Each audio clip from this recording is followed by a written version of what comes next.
Good morning, students. So today we are going to start our next topic of this chapter, chapter number 10, theory of supply. Okay, and today our topic is supply curve and supply function. Okay, so this is our lecture number second. So let's start. Yes, actually in our previous lecture, we have already discussed about the supply, concept of supply, supply and stock, and supply and quantity supplied, supply schedule supply schedule में हमने क्या क्या study किया था हमने supply schedule में इसके to aspect जो है हमने स्टडी किए थे individual supply schedule and market supply schedule okay so today we are going to start supply curve and it's slope okay so this is the topic the supply curve and its slope so supply curve actually supply curve is a graphic presentation of supply schedule ये जो हमने पिछले lecture में अपने supply schedule को study किया तो supply schedule क्या होता है एक टेबुलर प्रेजेंटेशन होती है तो सप्लाई शेड्यूल की को ग्राफिकली प्रेजेंट करना ठीक है ग्राफिकली प्रेजेंटेशन सप्लाई शेड्यूल की क्या होती है वो सप्लाई कर्व होता है which showing various quantities of a commodity जो कि क्या करता है which shows the various quantity of a commodity offered for sale at different possible prices of that commodity. So it shows the positive relationship between the price of a commodity and its quantity supply. Okay तो ये जो supply curve है ये क्या होता है ये positive relation होता है किस किस के बीच का एक कमोडिटी के प्राइस और क्वांटिटी सप्लाइड के बीच में पॉजिटिव रिलेशन को शो करता है supply curve so higher quantity is offered for sale at higher price of the commodity and supply curve has two aspect जैसे कि सप्लाई शेड्यूल के टू एस्पेक्ट होते हमने स्टडी किए individual supply schedule and market supply schedule इसी तरीके से supply curve जो है उसके भी टू एस्पेक्ट्स होते हैं फर्स्ट सब individual supply curve and second market supply curve okay so now let's start so first aspect is individual supply curve अब इंडिविजुअल सप्लाई कर्व सो नाम से ही जैसे पता चल रहा है इंडिविजुअल मींस एक अकेला व्यक्ति ठीक है एक अकेला सप्लायर या आप ये कह सकते हैं एक फर्म एक प्रोड्यूसर ठीक है प्रोड्यूसर ऑफ फर्म सो ये होती है एक इंडिविजुअल फर्म या एक इंडिविजुअल या एक कंज्यूम सॉरी एक producer okay so individual supply curve यानी कि एक फर्म का एक इंडिविजुअल फर्म का सप्लाई कर्व जो है वो इसमें आएगा so individual supply curve is a graphic presentation of a supply schedule of an individual firm ठीक है यहाँ पर ये देखो ये an individual firm in the market के अंदर एक इंडिविजुअल फर्म का जो सप्लाई शेड्यूल का ग्राफिक प्रेजेंटेशन क्या होता है individual supply curve so sloping upward it indicate positive relationship between price of a commodity and quantity supplied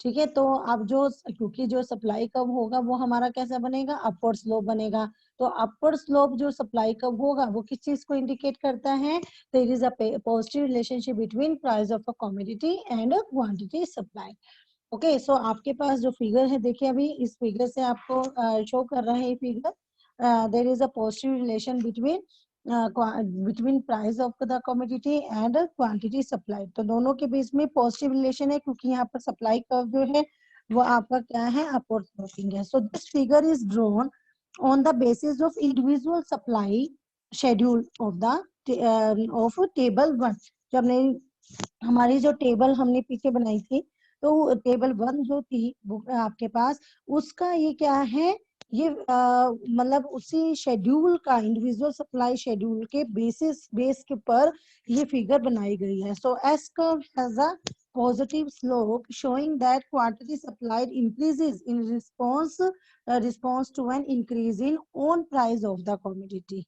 and it decreases in response to a decrease in own price of the commodity okay so if the price is ₹15 देखिए अगर आपके price क्या है अगर आपके price 15 है ठीक है per unit the firm is ready to sell इसके ऊपर फर्म कितना सेल करने के लिए तैयार है 20 okay so a firm is ready to sell 20 units of the commodity and when the price increases increases to ₹20। अगर ये प्राइस इंक्रीज कितने से हो रहे हैं, 20 पर आ गए हैं, so the quantity supplied increases to 30 units. देखिए ये यहाँ पर क्या हो गया ना, आपके पास 20 पर कितना हुआ आपके पास, ये 30 हुआ, ठीक है, तो 30 यूनिट्स, ओके। और however there is often a minimum price of commodity in the market. So in the above जो हमारे पास शेड्यूल था, शेड्यूल एंड डायग्राम जो था, इट इज ₹5। सबसे मिनिमम क्या है यहाँ पर, 5 है ना यहाँ पर। आप शेड्यूल की बात करें, वहां भी 5 मिनिमम प्राइस जो थे वो 5 थे, तो और यहाँ कॉम में भी मिनिमम प्राइस 5 है। So supply start only if market price at least equal to minimum price, and it is also called supply price of the commodity. Okay. Now the next is market supply curve. So second aspect is market supply curve. So market supply curve is a graphic presentation of market supply schedule. जो हमने पीछे market supply schedule किया था, उसका graphic presentation होता है हमारा market supply curve. So it is supply curve of the industry as a whole, ठीक है। ये किसका कर्व है, सप्लाई कर्व, ये सप्लाई कर्व किसका है, इंडस्ट्री का, ठीक है, as a whole. So it is a horizontal summation of supply curves of all the firms in the industry, ठीक है। एक इंडस्ट्री में जितनी भी सभी फॉर्म्स हैं, उन सबका क्या है, हॉरिजॉन्टल समेशन है। ये सप्लाई कर्व हॉरिजॉन्टल समेशन होता है।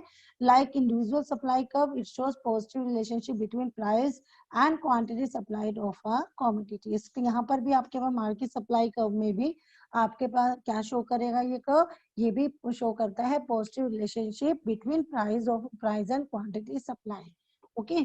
सो यहाँ पर आप yes you can see in this diagram, in this diagram you can see this ये फर्स्ट जो आपके पास है ए सप्लाई कर्व है, ये बी सप्लाई कर्व है, और ये क्या हो गया, सी क्या हो गया, ए और बी दोनों का समेशन करके मार्केट सप्लाई कर्व बन जाता है, ओके। सो यहाँ पर आप देख रहे हैं ए एंड बी सेगमेंट जो है शो इंडिविजुअल सप्लाई कर्व्स, ठीक है। ये दोनों के दोनों जो है, ए का सप्लाई कर्व या बी का सप्लाई कर्व, ये दोनों किसको शो कर रहे हैं, इंडिविजुअल सप्लाई कर्व्स को।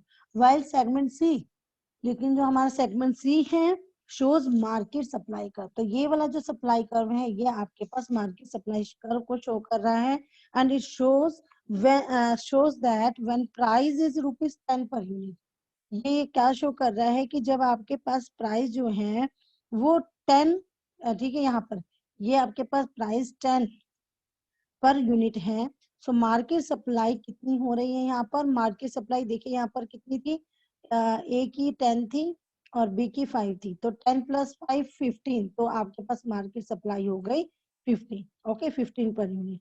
सो मार्केट सप्लाई आपके पास कितनी है, 15 यूनिट्स।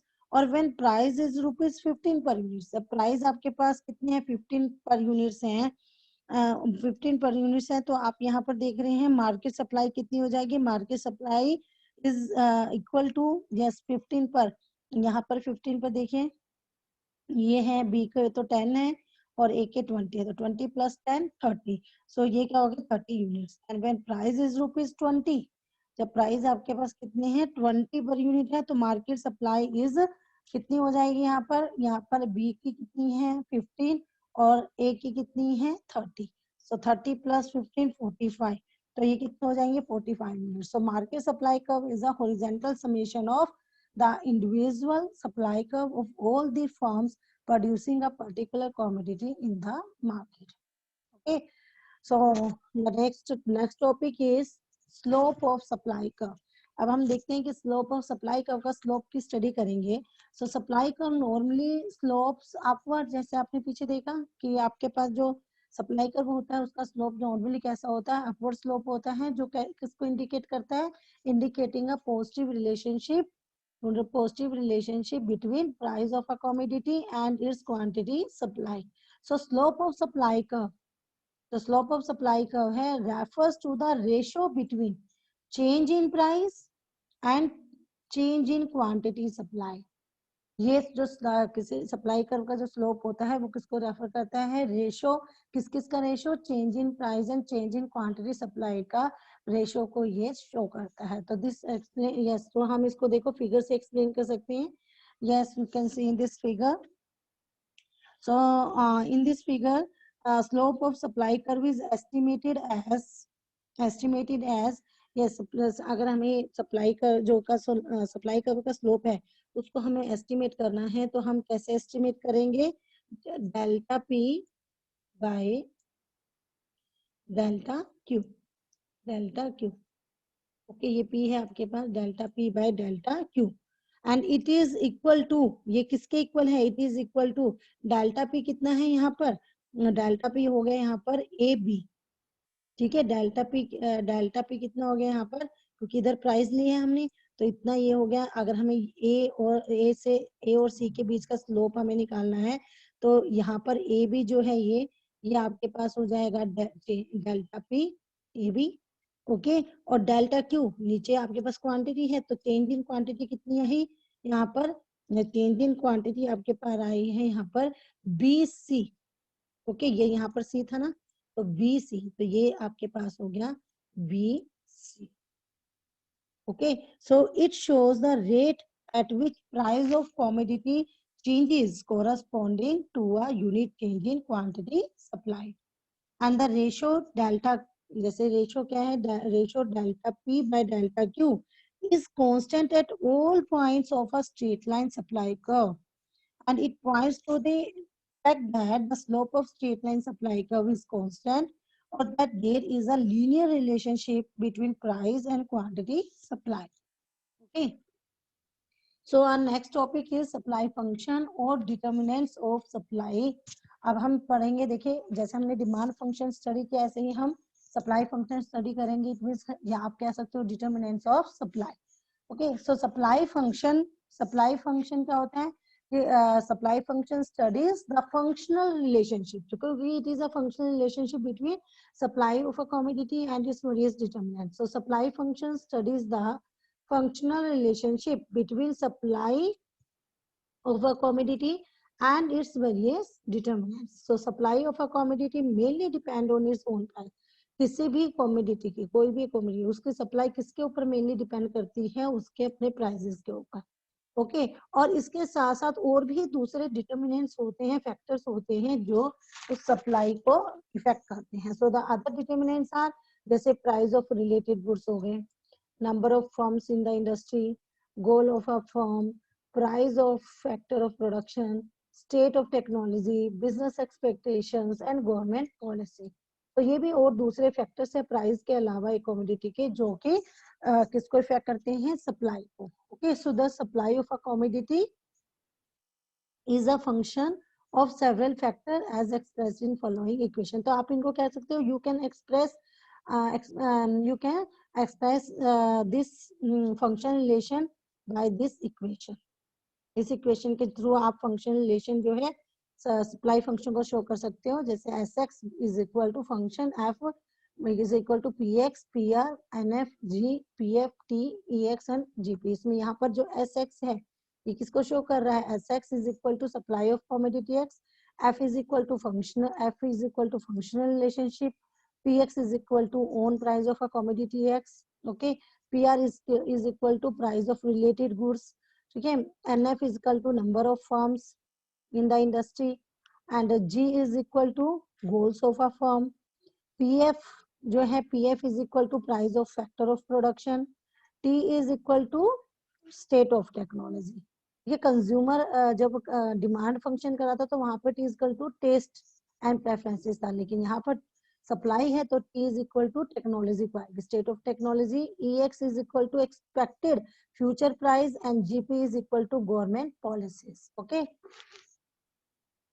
now on, तो हम आप क्या करेंगे, now we will study all the factors, ठीक है, हम इन्हीं सब फैक्टर्स को स्टडी करेंगे।